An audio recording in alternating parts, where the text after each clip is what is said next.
Good morning सभी को नमस्कार। आशा करता हूँ आप सब अच्छे होंगे।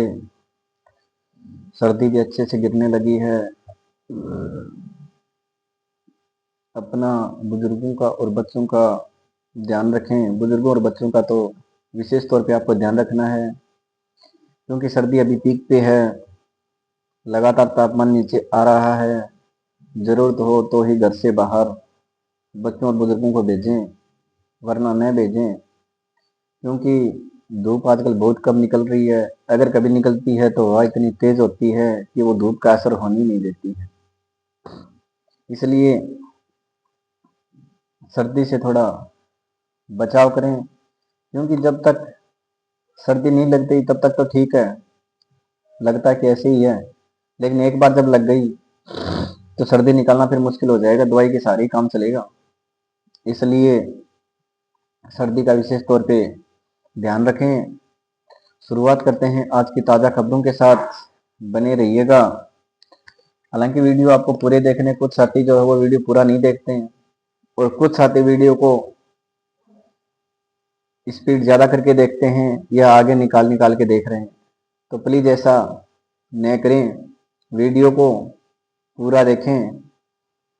शुरुआत करते हैं आज की एक अच्छी कोटेशन। आपको एक अच्छा कोटेशन देता हूं मैं आपको, कि आपको खेल के नियम सीखने चाहिए और आप किसी भी खिलाड़ी से बेहतर खेलेंगे। यानी अगर आपको खेल के अच्छे से नियम पता है, बारीकी के, तो आप एक खिलाड़ी से अच्छा खेल सकते हैं। यानी ये वाक्य अगर हम जिंदगी से जोड़ के अपने देखें तो यही है कि अगर हमें जिंदगी जीने की बारीकियों का पता चल जाए तो हम एक अच्छे प्रोफेशनल लोग से भी अच्छी जिंदगी या शानदार जिंदगी जी सकते हैं। इसलिए हमें जिंदगी की बारीकियां सीखना बहुत जरूरी है।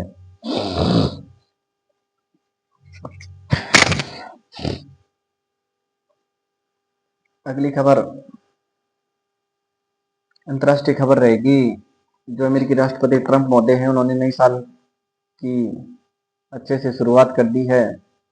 कल ही उन्होंने जो है वेनेजुएला के राष्ट्रपति और उनकी वाइफ को उनके बेडरूम से गिरफ्तार करवा दिया और लाते ही उनको जेल में डाल दिया गया है।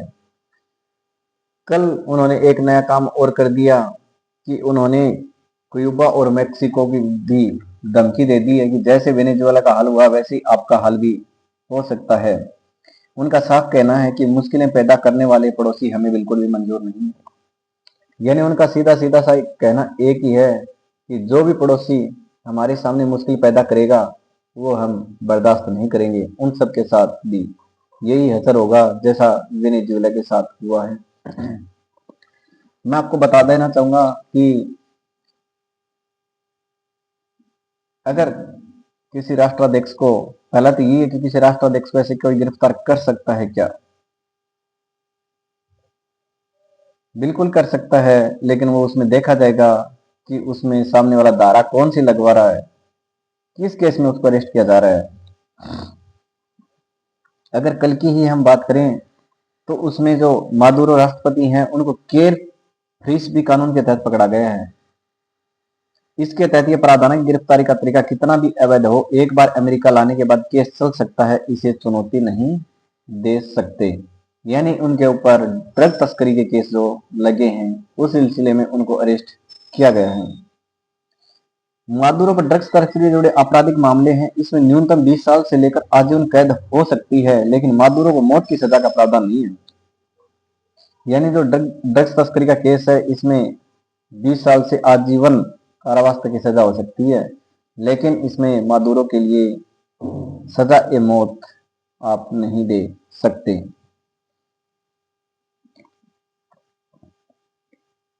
इसमें यह भी बताया गया कि अगर ट्रंप के बाद कोई अगला राष्ट्रपति आए तो वो अपने कार्यकाल में उसकी सजा को भी माफ कर सकता है। यानी अगर इनको सजा हो जाती है तो आजीवन जेल में रहेंगे। अगर कोई अच्छा राष्ट्रपति आगे आ गया तो वो इनकी सजा को माफ कर सकता है।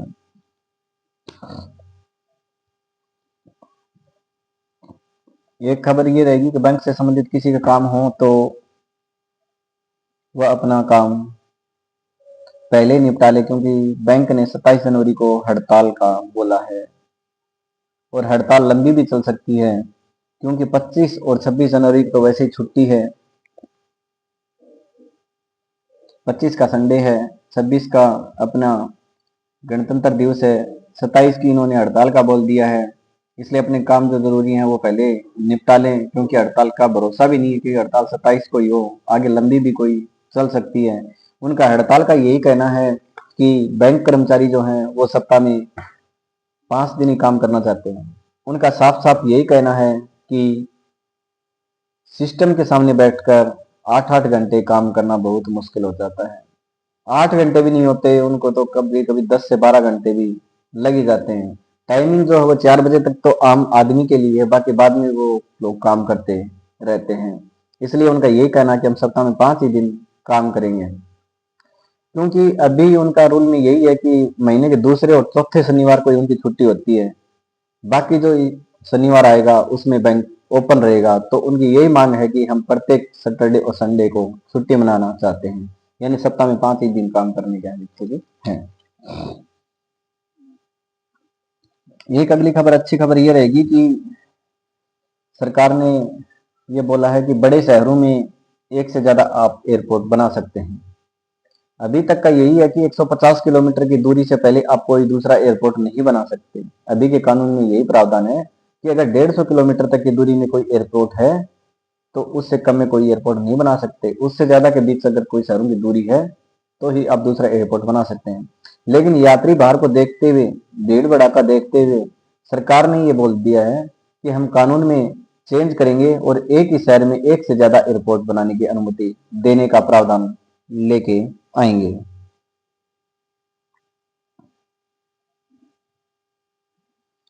उनका कहना है कि मुंबई, गाजियाबाद, बेंगलोर, चेन्नई के परंतुर समेत कई शहरों में नए एयरपोर्ट बनाने की प्रक्रिया शुरू हो चुकी है। यानी जो बड़े शहर हैं जिनमें ज्यादा भीड़ रहती है, जैसे चेन्नई है, बेंगलुरु है, दिल्ली है, इन शहरों में दो दो एयरपोर्ट बनाने का प्रावधान वो लेके आएंगे।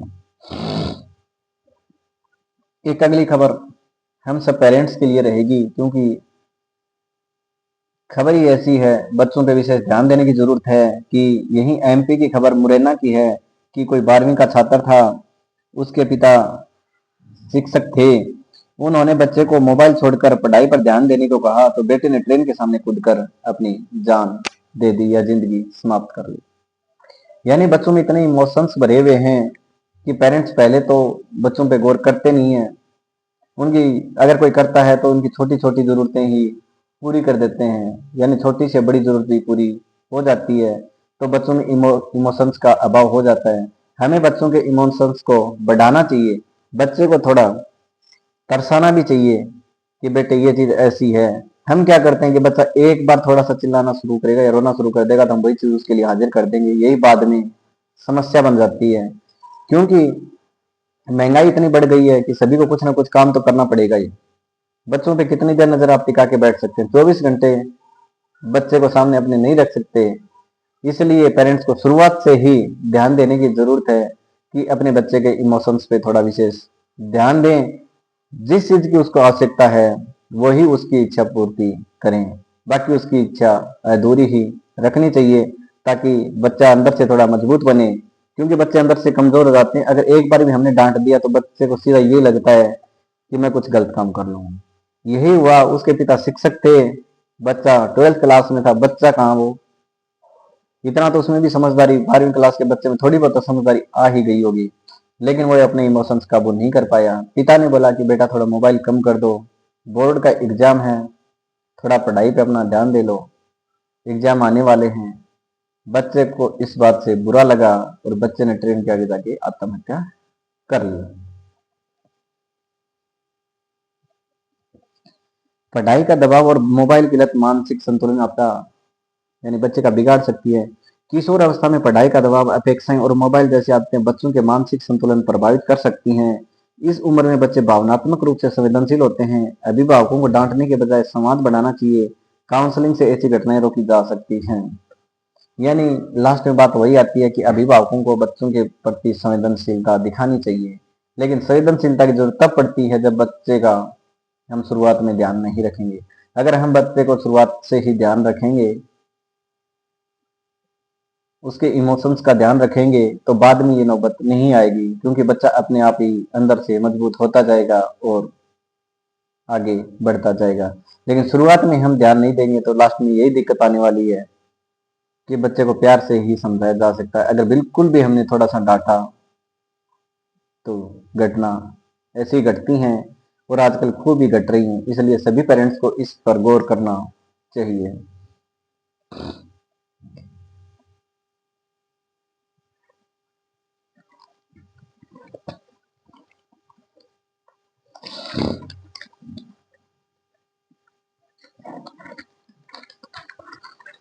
अगली खबर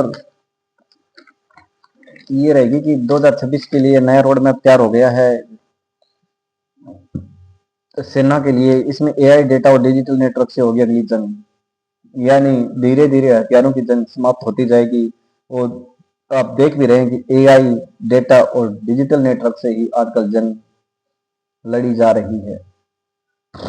यानी चोरी छिपे काम सारे उनसे ही हो रहे हैं, बाकी तो सारा चीज दिखावा ही है। अगली खबर एक छोटे बच्चों के लिए है कि एक 8 साल की लड़की है और एक 3 साल का लड़का है। दोनों भाई बहन है। दोनों घर से बाहर खेल रहे थे। बच्चे के ऊपर एक डॉगी ने हमला कर दिया। बच्ची ने हिम्मत नहीं आ रही, नहीं कहीं बच्ची डर के भागी। उसने हिम्मत से काम लिया और 3 मिनट के संघर्ष के बाद बच्चे को यानी अपने भाई को डॉगी के चुंगल से बच्ची ने बचा लिया और डॉगी भाग भी गया। हालांकि लड़की के भी जख्म हुए हैं। लड़के के तो ज्यादा ही जख्म हो गए, क्योंकि डॉगी ने उसका सर पकड़ के अपने मुंह में डाल लिया था। बच्चा पूरा खून से लथपथ हो गया था। लेकिन उसकी बहन ने हिम्मत नहीं हारी। उस बच्चे की 8 साल की मात्र बच्ची है, उसकी हिम्मत की दात देनी पड़ेगी। इसलिए खबर दी गई कि हिम्मत जो है वो उम्र नहीं देखती, व्यक्ति के अंदर से साहस देखती है कि व्यक्ति के अंदर साहस कितना है। और इतना ही नहीं, उसने इससे अच्छा भी काम ये किया कि जैसे ही डॉगी छोड़ के भागा, भाई जो खून से लथपथ था उसका खून बहता देख भाई ने अपनी टी शर्ट निकाली और भाई के सर में बांध दी। कितनी अच्छी खबर है कि मात्र 8 साल के बच्चे। और हम लोग क्या है कि कोई एक्सीडेंट हो जाए और हो जाए तो वीडियो बनाने लग जाते हैं, लेकिन 8 साल के बच्चे की हिम्मत तो देखो आप।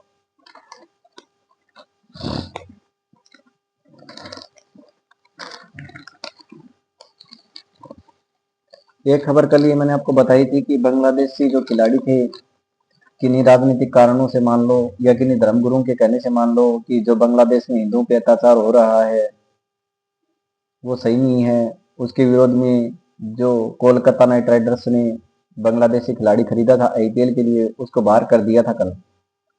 उसके विरोध में बांग्लादेश ने यह बोल दिया कि जब T20 वर्ल्ड कप भारत में होने वाला है फरवरी में, उसके लिए बांग्लादेश ने बोल दिया कि हम अपने मैच भारत में नहीं खेलना चाहते, इसलिए हमारे मैच भारत से बाहर ही करवाए जाए।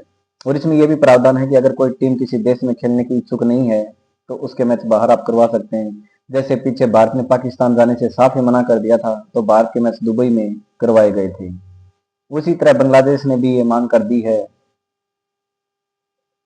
कि हम भारत में कोई मैच नहीं खेलना चाहते।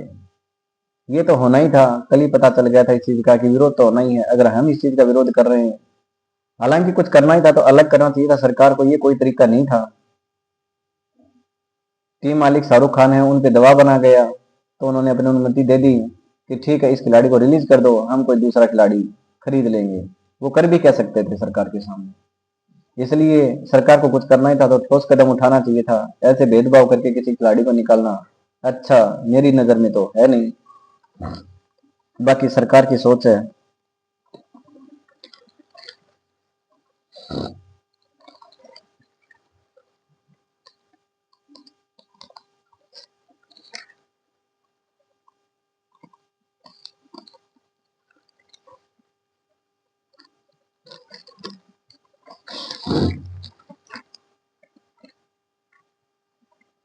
अगली खबर बुजुर्गों के लिए ये रहेगी कि 3 प्लान बताए गए हैं, इसमें उनको हर महीने सैलरी मिलेगी। यानी कुछ जगह या कुछ ये मानने की लोगों को पता नहीं होता कि स्कीम बुजुर्गों के लिए कैसे होना चाहिए, या डर रहता है मध्यम वर्ग को कि गवर्नमेंट कर्मचारी की तो कोई दिक्कत है होती नहीं है, उनको पेंशन मिल जाएगी, या एनपीएस या ओपीएस जो भी लागू होगा सरकार जैसा चाहेगी बदलती रहती है, उस हिसाब से उनको तो आगे कुछ ना कुछ मिलता रहेगा, या अपना वो फिक्स डिपॉजिट या जो भी करते हैं वो कर लेते हैं, यानी उनमें इतनी समझदारी होती है। लेकिन जो मध्यम वर्ग है, खेती किसानी वाले लोग हैं, या फिर ये छोटे मोटे काम धंधे वाले या उद्योग वाले जो लोग हैं, उनके लिए स्कीम फायदेमंद रहती है। इसमें पहली है कि एफडी यानी फिक्स डिपॉजिट होता है, वो अलग अलग स्कीम में करें। यानी इनका यही मानना है कि अलग अलग स्कीम में हम फिक्स डिपॉजिट करें। यानी मान लो कि आज हमारे पास 5 लाख रुपए हैं, तो उनको ऐसे करना है कि एक साल, आज 1 लाख कर दिया 5 साल की, अगले साल फिर 1 लाख कर दिया, अगले साल फिर 1 लाख कर दिया, ऐसे 5 लाख तक 5 लाख की एफडी आपकी हो गई। छठे साल जो फर्स्ट साल में एफडी हुई थी 5 साल के लिए, वो आपको वापस मिलना शुरू हो जाएगी। उसमें आपको ब्याज अपना आप निकाल सकते हैं। यानी उसमें हर महीने का अगर या 1 लाख पर ब्याज की बात करें एक साल का, तो 7,713 रुपये एक साल का ब्याज हो गया। यानी 5 साल बाद जो है ना उस पे जो ब्याज बन गया 7 5 35, यानी ये मान लो 37 38, हाँ 38,000 रुपये ब्याज बन गया।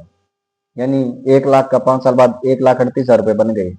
अगर आपको जरूरत है तो आप वो पैसा यूज कर सकते हैं, अगर आपको जरूरत नहीं है तो आप वो 38,000 रुपये अपना निकाल सकते हैं, और 1 लाख रुपए जो है वो फिर से आप एफडी कर सकते हैं।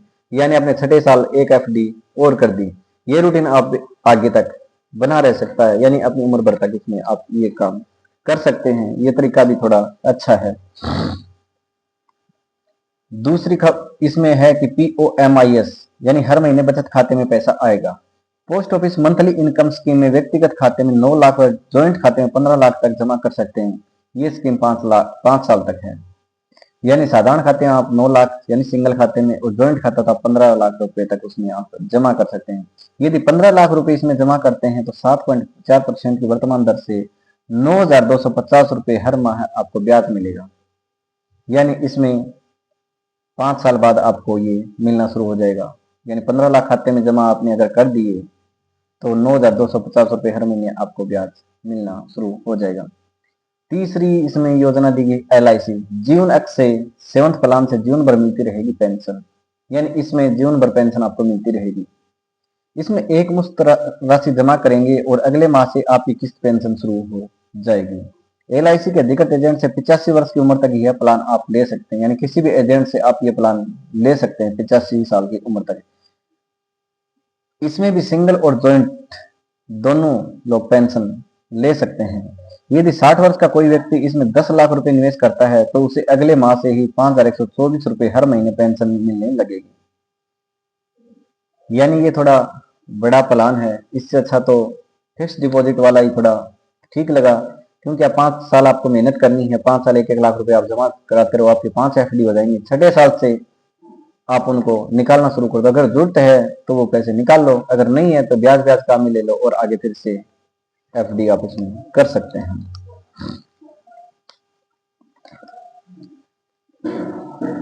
अगला कोटेशन है कि आशा के बिना कुछ नहीं किया जा सकता, उम्मीदें वो आस्था है जो हमें रोशनी देती हैं। यानी अगर हमारे अंदर आशा है तो हम कुछ भी कर सकते हैं, अगर हमारे अंदर आशा नहीं है तो हम निराशा के ही भोगी या भागी बनेंगे।